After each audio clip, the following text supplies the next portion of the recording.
Ciao a tutti, rieccoci qui per la seconda parte del video dedicato alla funzione 16, alla FN16 print. Siccome il video precedente mi sembrava che già arrivasse sulla mezz'oretta, allora questi ultimi aspetti ho preferito dirottarli su un secondo video. Prima di cominciare vi devo ricordare come al solito di iscrivervi al canale se non l'avete ancora fatto, attenzione che vi controllo. E niente, insomma, di mettere quanti più like possibile. Il pippone sull'importanza dell'algoritmo di YouTube l'ho già fatto nel video precedente, non mi ripeto. Vi ricordo sempre che comunque che guardando anche nella descrizione dei video trovate opportunità per contribuire alla realizzazione e al mantenimento del canale e allo stesso modo potete valutare anche di contattarmi per richiedermi un corso su misura per voi. Ok? Che se siete vicini possiamo anche trovarci di persona, se siamo a distanza si può anche valutare di realizzare delle ore di corso in remoto, sostanzialmente con la stessa attrezzatura che utilizzo per realizzare questi video, ma in più con un dialogo tra di noi. Questo era il file ASCII su cui ci eravamo lasciati quindi nel video precedente. Quindi file ASCII che ci indica dove noi raggruppavamo quindi come dati il percorso del file, del programma, i pezzi realizzati e i pezzi mancanti. E infatti ci produceva una tabella, una finestra con questi tipi di informazioni. Ora vediamo di aggiungere qualche dato. Per esempio, potrei avere la necessità di aggiungere anche la data. Allora inserisco, apro le virgolette, data, due punti, e a questo punto devo inserire il formato richiesto per la data. Percentuale 2D, che quindi identifico che questo qui sarà quello del giorno, quindi D indicato con due valori. Quindi percentuale 2D trattino, percentuale 2D e trattino, e percentuale 4D per l'anno, quindi due valori per il giorno, due valori per il mese e quattro valori per l'anno.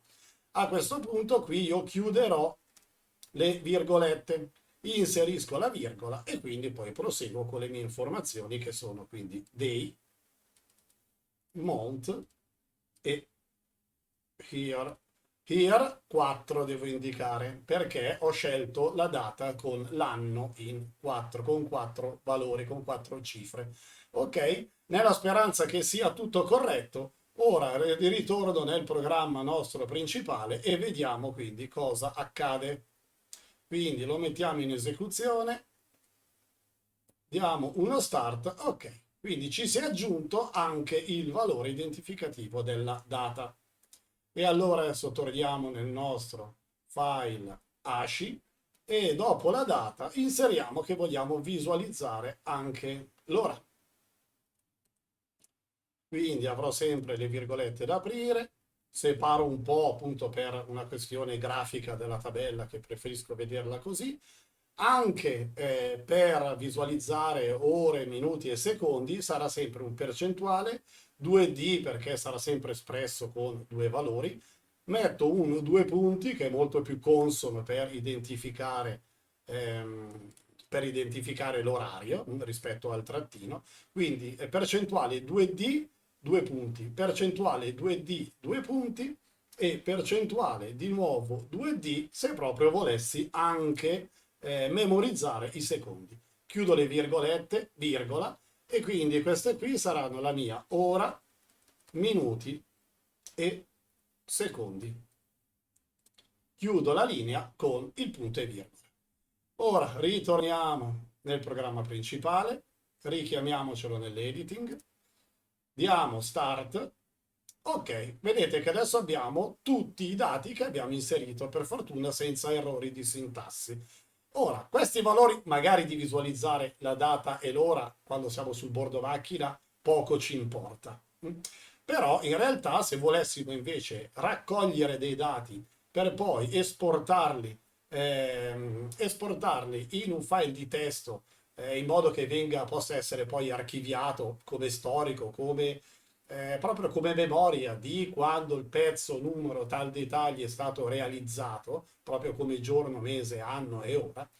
Allora vediamo quindi quest'ultimo passaggio che ho deciso di farvi vedere relativo alle funzioni FN16. Quindi ritorniamo sul simulatore e stavolta non andiamo dentro nel nostro file A, perché qui direi che finora abbiamo raccolto tutti i dati che in realtà noi vogliamo poi archiviare nel nostro file di testo. E allora da dove dobbiamo operare? Dobbiamo lavorare all'interno del nostro programma. Quindi avevamo utilizzato questa sintassi della FN16, quindi in cui indicavamo il percorso del nostro file, diciamo, sorgente, del nostro file hash sorgente, e dopo lo slash avevamo indicato con la sintassi screen due punti che volevamo quindi visualizzare quella formattazione sul nostro schermo del nostro CN. Nel video precedente avevamo visto anche in alternativa screen come fare poi a farla cancellare automaticamente dallo schermo. Se non lo sapete andate a ripescarvi il video precedente. Ora invece a me quello che interessa fare è di questa formattazione del nostro file ASCII invece produrre un file di testo con tutte quelle informazioni. Per cui dopo lo slash non farò altro che indicare semplicemente quali file il controllo dovrà, in questo caso, crearmi, perché io non l'ho ancora fatto. Ok, produzione, e lo potrei chiamare produzione 987654321, perché idealmente è il numero di disegno, il numero di commessa, il numero di lotto. Ok, estensione importantissima, punto .txt. E qui chiudiamo. Ora se abbiamo fatto tutto nel modo corretto, quindi dovremo non più ottenere una finestra visualizzata a schermo, ma la creazione di un file di testo all'interno della nostra directory di lavoro. Quindi andiamo a vedere. Eccoci qua. Quindi questo è il nostro programma con la nostra sintassi. Andiamo nell'esecuzione del nostro programma. Diamo lo start. Vedete che ora non compare più la finestra perché non c'è più l'indicazione screen. Ok, io adesso ho premuto un po' di volte. Andiamo nella nostra directory di lavoro e vedete che in automatico mi ha creato questo file produzione 987654321, file di testo, che se io ora lo apro vedete che sono raccolti.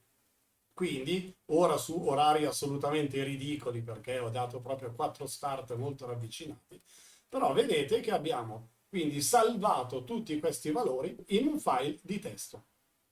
Direi che con questo ho concluso l'argomento FN16 print. Adesso ho utilizzato solamente quindi un file di testo, in realtà direi che degli esperimenti si possono fare anche con eventualmente dei file Excel, anche se poi sull'Excel la formattazione risulta sempre un pochettino più complicata. Quindi insomma nient'altro da dire, questo andava diciamo a completare il video precedente. Come al solito vi invito a mettere like, anzi qua sopra, vi invito a leggere qua sopra e niente insomma, dai alla prossima, al prossimo video, ciao ciao a tutti.